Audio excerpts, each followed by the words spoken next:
Welcome to Make a Path Presents. I'm Ronnie Hayes, and today we got a bonus video, another one, a little bit of a frustrated ramble rant about Telltale Games going out of business and canceling its future games coming out, I guess. Now listen, The Walking Dead, it's already released. Episode 2 of Season 4 is coming out in just a few days. That's still coming out. But after the season, this is the final season. I believe Wolf Among Us is not coming out. It was canceled, as well as Stranger Things, which was a bummer. I was really looking forward to that. However, this one I'm frustrated about because it's something I've been talking about for so long on this channel. The wealth of, I don't even have the word for it, but the wealth of constructive criticism, let's call it that. From YouTubers to fans to comment sections to blogs to vlogs to normies putting up websites, actually making websites talking about their favorite movies and games and franchises, to established companies reviewing games and this and this and this and this. There's a wealth of constructive criticism. How does this happen? Especially to a game or a company that had that little explosion, that little come up. The Walking Dead was its come up. Same with AMC. The Walking Dead was its come up.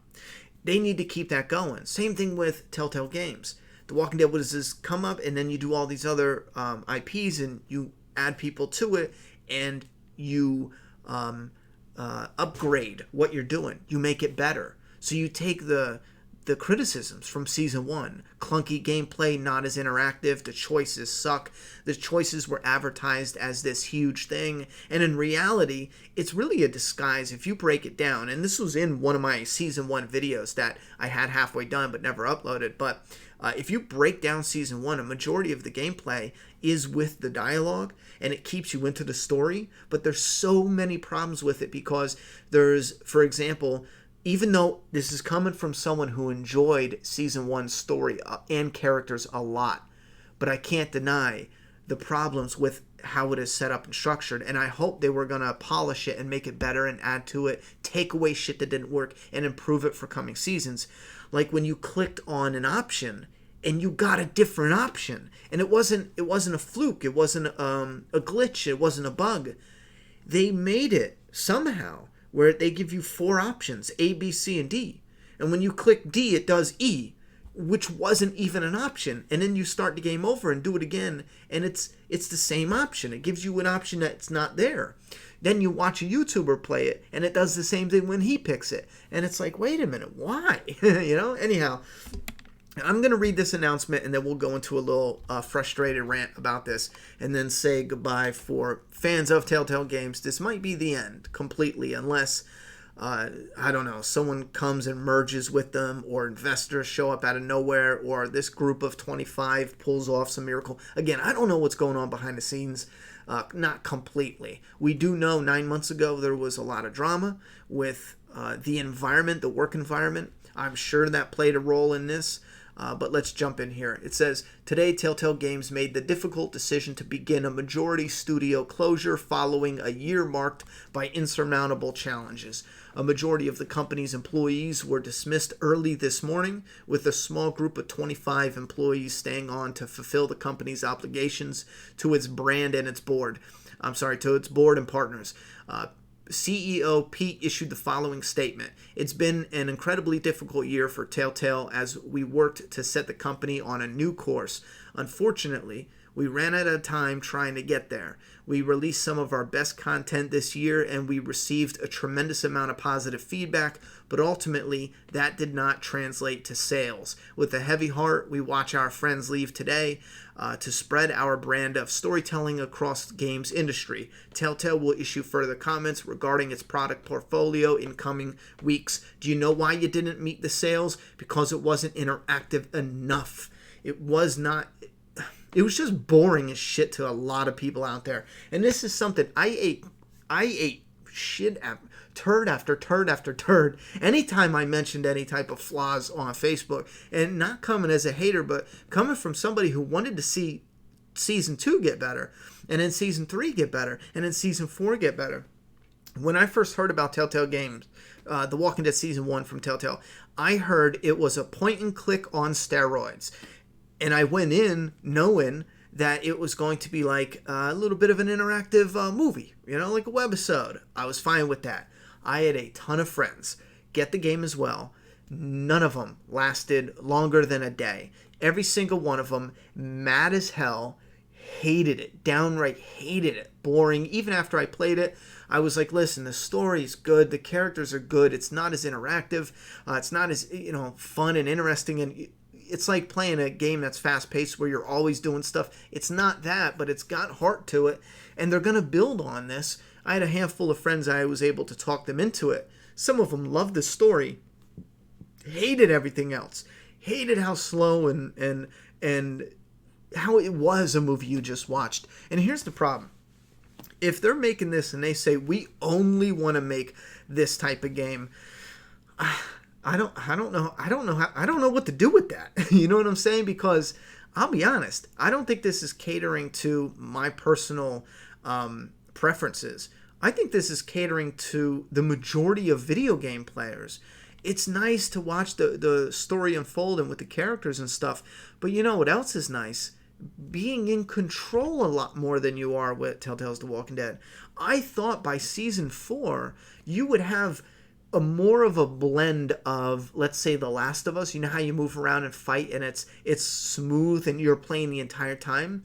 It's more of that blended with the Telltale style, which is kind of weird when you think about it, because a lot of the Telltale style is hit square to pick up the shotgun.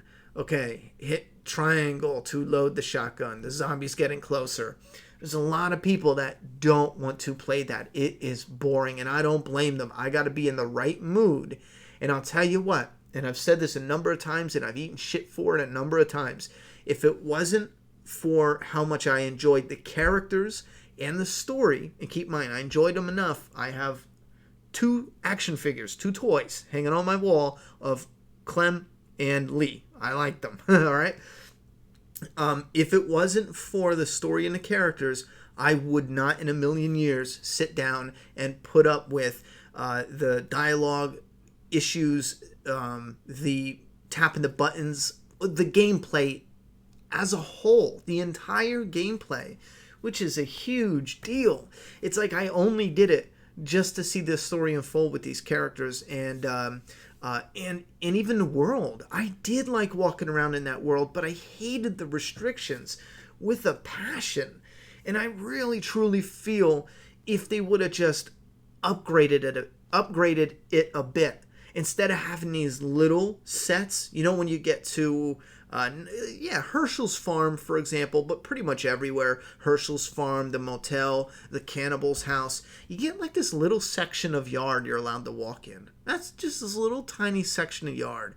With Herschel, it's the same thing. Go over by the barn or go over by here.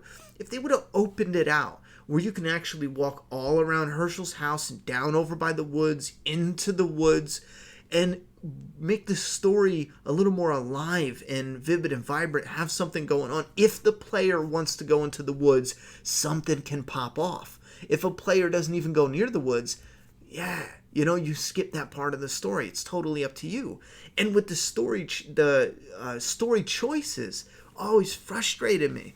They didn't feel like they even did shit, You know what a big story choice was? Your decisions impacting the story is if you played the story and Lee dies in the end of season 1, and then I played a story and Lee and Clementine live and go on to season 2, and you're like, whoa, mind blown, and I'm sitting there like, whoa, Lee died? Are you shitting me?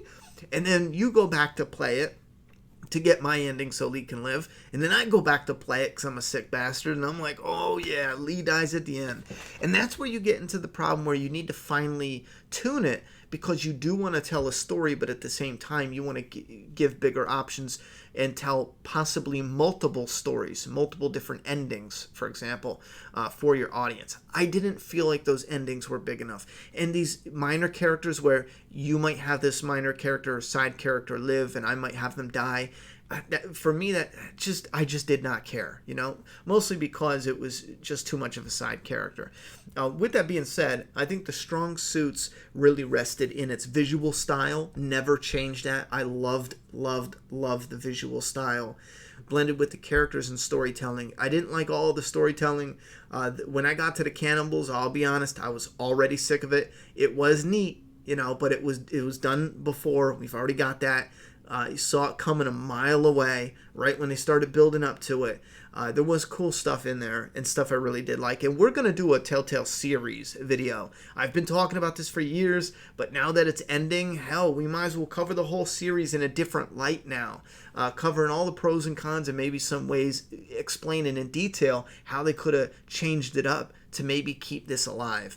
Now, this is just a shame, especially for everyone who was laid off. And I am kind of curious about the behind the scenes. Like I said, the behind the scenes months ago was about the work environment. They were a small company, and I think I might get some of this wrong, so I'm going to stay pretty general. You guys could look up the news articles and stuff. I'm sure they're still online somewhere, and people made videos about them. But they were a small company. They blew up with The Walking Dead and other IPs, and they started trying to produce more, hired a few more people, but then they had people working there doing longer hours, doing more of the work, burning people out. There was drama and shit that hit the fan like 9 months ago or 10 months ago. As a matter of fact, that might have been when they realized, oh, we're not selling as much as we need to. The Walking Dead title can't keep us afloat. Because I'll be honest, I really don't know how popular, Borderlands, Tales from the Borderlands is. They came out with action figures, so they got to be somewhat popular. I mean, shit, we don't even have Last of Us action figures, which in my opinion, NECA, get on that shit. Naughty Dog, what are you doing? Naughty Dog and NECA? What? I'll buy 10 of everything you got right now. Pre-order. Anyhow, like I said, this is frustrating, but it's also something I want to pay close attention to. If I'm totally wrong, I will admit it now. I don't know what it's like to run a video game company. I don't know anything about that. I only know what I've read and learned looking into production companies and video game companies and interviews and behind the scenes stuff.